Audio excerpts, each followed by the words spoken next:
A Copa do Mundo está chegando e tá todo mundo ficando ansioso, querendo saber se esse vai ser o ano do Hexa.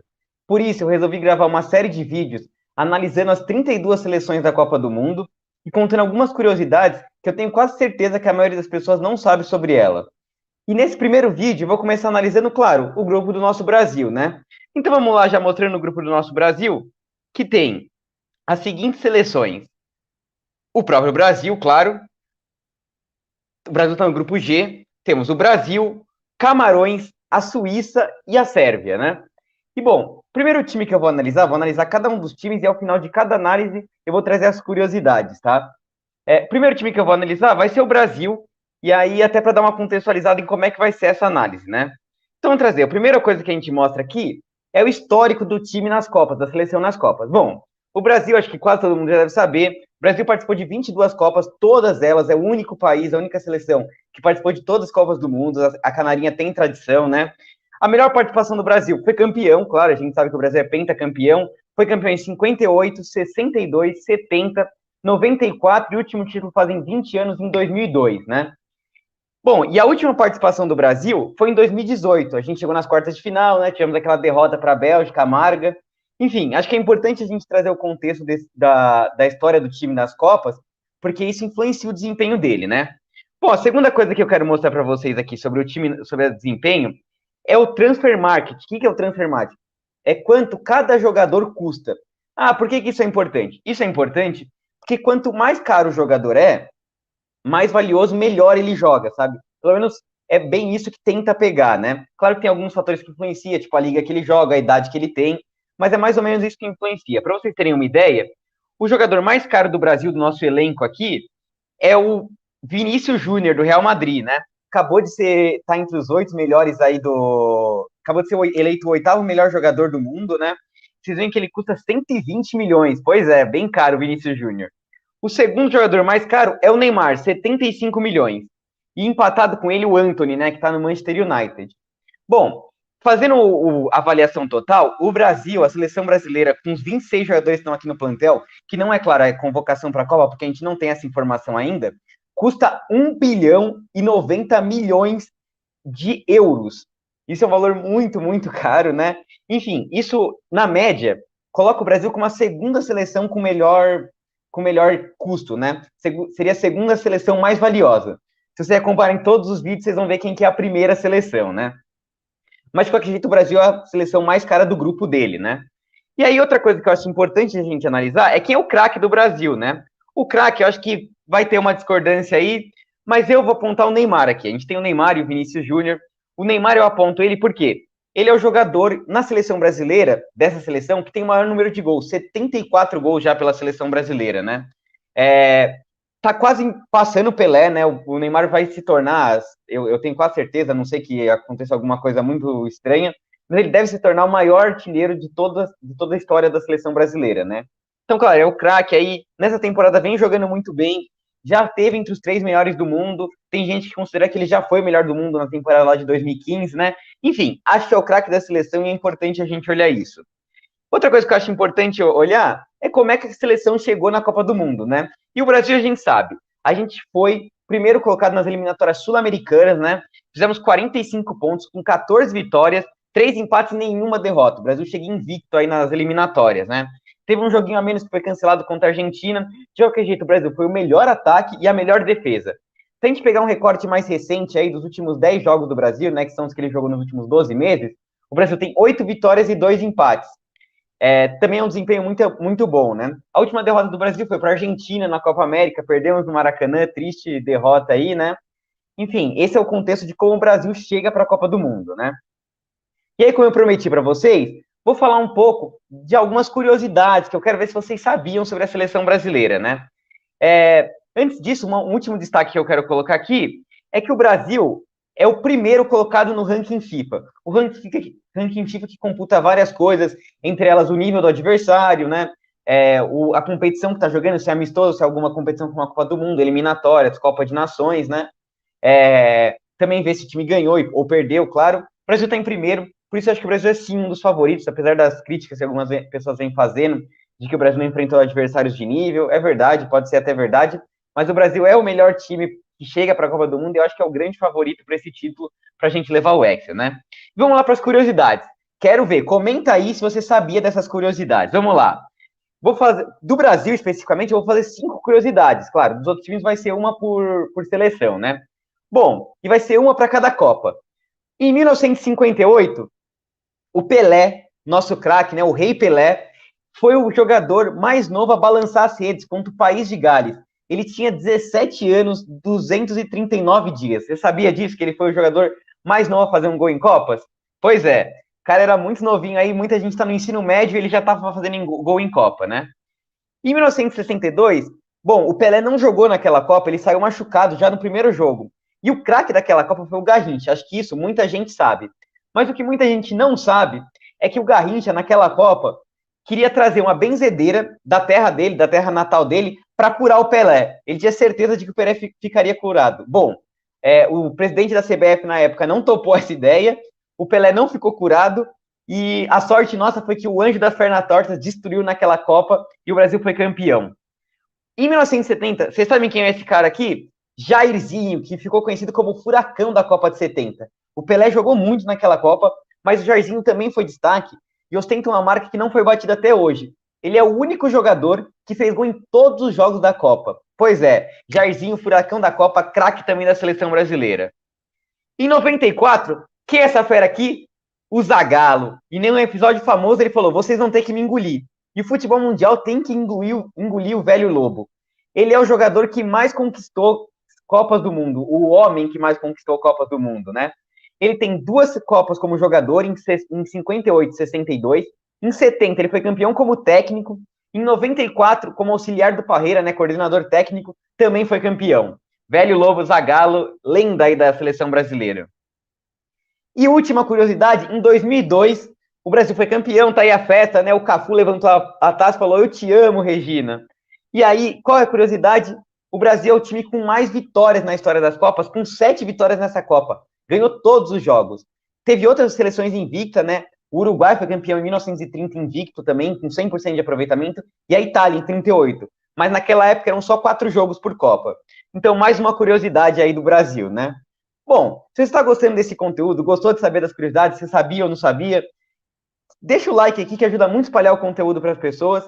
E se inscreve aqui no canal para você não perder os próximos conteúdos, né? Vamos fazer análise de cada grupo e vamos ter outros conteúdos também ao longo da Copa, então se inscreve aqui para não perder nada, tá? E vamos lá falando dos outros times da Copa, né? Dos outros times do grupo da seleção brasileira. E o outro grupo o outro time que a gente vai falar é a seleção de Camarões, né? E vamos falar um pouquinho da história das Copas. Bom, essa vai ser a 8ª participação de Camarões. É a seleção que mais participou de Copas dos times africanos, né? Então tem bastante história. A melhor participação de Camarões foi nas quartas de final em 1990. E eu vou falar para vocês que a nossa curiosidade tem a ver com esse desempenho aí. E a última participação de Camarões foi em 2014, 2018 não se classificou e foi eliminado na primeira fase, né? Tava no grupo do Brasil, inclusive, em 2014, perdeu de 4-1 para a seleção brasileira. Tomara que o Brasil goleie aí de novo Camarões, né? Então Camarões tem uma certa tradição em Copas, né? Outra coisa que eu quero passar para vocês aqui, claro, é como é que Camarões chegou na Copa, né? Camarões estava no grupo D das eliminatórias africanas, né? Conseguiu 5 vitórias e uma derrota, passou em primeiro no seu grupo, à frente da Costa do Marfim, né? 12 gols e 3 gols sofridos. Nas eliminatórias, que é mata-mata, né? Que tem depois da fase de grupos, Camarões eliminou Argélia, que até então era a melhor seleção das eliminatórias africanas, né? Perdeu de 1-0 em casa e foi buscar o resultado fora de casa por 2-1, né? Grande desempenho aí da seleção de Camarões nas eliminatórias, muito bom. Já na Copa de Nações, né, a Copa Africana de Nações, parou na semifinal, eliminada pelo Egito, né, nas semifinais nos pênaltis. E não vive um desempenho muito bom nos últimos tempos. A seleção de Camarões, nos últimos 2 jogos, perdeu para a seleção do Uzbequistão por 2-0 e da Coreia do Sul. Se a gente olhar o ranking FIFA, né, da seleção de Camarões, ficou em 43º. É uma das piores desempenhos aí dos times africanos, né, no ranking FIFA. Então não vive uma boa fase. Se a gente falar do elenco aqui de Camarões, ele é o 27º pior, assim, né? 27º melhor, na verdade. Mas tá entre os últimos aí no valor de mercado. Não tem uma seleção de grande destaque aí, né? Eu tenho alguns nomes que eu acho que se destacam como craques. Tem o Onaná, que joga na Inter de Milão, né? Goleiro da seleção.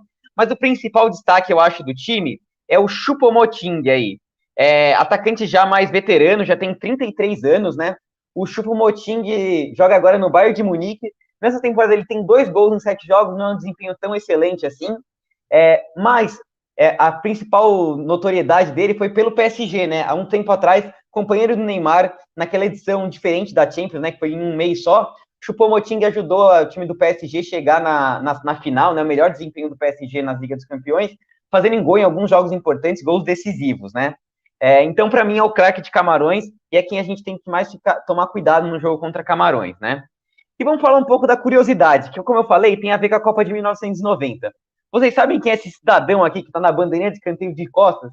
É o Roger Milá, atacante lendário da seleção de Camarões, né? Foi eleito várias vezes o melhor jogador africano. Nesta Copa de 1990, Camarões chegou nas quartas de final. Até hoje é o melhor desempenho de uma seleção africana. Outras já igualaram, né, esse desempenho aí. Mas quartas de final, quase Camarões chegou na semifinal. E o Roger Milá, ele tinha uma peculiaridade. Todos os gols que ele fazia, esse daqui foi contra a Colômbia, né, que ele roubou a bola do Higuita e fez o gol. Ele fazia um sambinha ali na bandeirinha de escanteio. E olha a novidade. Essa comemoração era em homenagem ao Brasil. Ele era muito fã da seleção brasileira pela trajetória que o Brasil fez de viagens, excursões pela África, né, para jogar futebol, tanto a seleção brasileira como o Santos, do Pelé. Então ele era muito fã do Brasil e sempre fazia esse sambinha aí na bandeirinha de escanteio. Talvez você já tenha visto essa cena aí, né? E vamos lá para a próxima seleção que a gente tem no grupo do Brasil, que é a seleção da Suíça, né? Bom, a seleção da Suíça mais tradicional aí nas Copas, já tem 12 participações em Copas do Mundo. Chegou em 3 quartas de final mais antigamente, em 34, em 38 e 1954, né? A seleção da Suíça, então são desempenhos mais antigos. E a última participação da Suíça foi em 2018, né? Chegou às oitavas de final, foi eliminada pela Suécia. Então vocês veem que a Suíça costuma participar das Copas e tem um desempenho ok. Ela não costuma ir muito bem nos jogos mata-mata, né? A Suíça. Mas vamos falar um pouquinho mais da história mais recente da Suíça, né? Nas eliminatórias para a Copa do Mundo, a Suíça estava no grupo C e deixou a Itália no grupo de repescagem. Então, ou seja, a Suíça foi responsável por a Itália não chegar na Copa do Mundo. A Suíça conseguiu 5 vitórias, 3 empates, também não perdeu nenhum jogo. E o destaque maior foi que ela só tomou 2 gols nas eliminatórias. Foi a melhor defesa das eliminatórias, né? Então a Suíça, bem marcante aí pelo desempenho defensivo dela, tem esse destaque positivo. Na Eurocopa, a Suíça chegou nas quartas de final, eliminou a França, né, nas quartas de final, aprontou para cima da França e perdeu para a Espanha nos pênaltis, né? Na Liga das Nações ela foi eliminada, mas é bom lembrar que nos últimos 3 jogos dela, agora em 2022, pelas eliminatórias, ela ganhou os 3, contra Portugal, Espanha e República Tcheca, então vive um desempenho bom, né, nos últimos jogos da Suíça. No ranking FIFA de nações, ela é a 15ª colocada, então é uma seleção melhor posicionada aí, né, interessante em relação a Camarões, principalmente. É uma seleção complicada de se enfrentar. Se a gente olhar o desempenho da seleção da Suíça, né, o valor de mercado, a gente vai ver que é 192,20 milhões aí de euros, né, com 23 jogadores. Isso coloca a Suíça em 17º, né, entre todas as seleções. Está na metade de baixo, mas é um desempenho um pouquinho melhor aí da seleção da Suíça, né? Tem alguns jogadores interessantes, é uma seleção mais velha, né? Uma seleção experiente, por isso até que o valor de mercado é um pouco menor. Tem vários jogadores que já jogam há bastante tempo, como o Ricardo Rodrigues, que já tem 100 convocações aí para 100 jogos, né, pela seleção da Suíça. O Xhaka aí com 106. Mas quem eu quero destacar como craque da Suíça é o goleiro Jan Sommer, ele joga no Borussia Mönchengladbach da Alemanha, né? Goleiro de 33 anos. E algumas curiosidades sobre ele foi que na Copa de 2018, na primeira fase, ele foi eleito o melhor goleiro pelo L'Équipe, né? Tradicional revista francesa aí, elegeu ele como melhor goleiro. E outro destaque que ele tem é que ele ostenta o recorde de defesas em um só jogo na Bundesliga. No jogo desse ano contra o Bayern de Munique, né? O Jan Sommer fez 19 defesas. Se fosse no Cartola, imagina a mitada do Jan Sommer, né? Ele é um goleiro muito bom, então o Brasil vai ter dificuldade de passar por ele. Paredão suíço, né? Como eu falei, vários destaques da Suíça aí na questão defensiva. E aí eu vou contar uma curiosidade para vocês da Suíça. Vamos ver se vocês sabiam dessa curiosidade, né? A seleção da Suíça foi responsável por inventar a retranca. Como assim?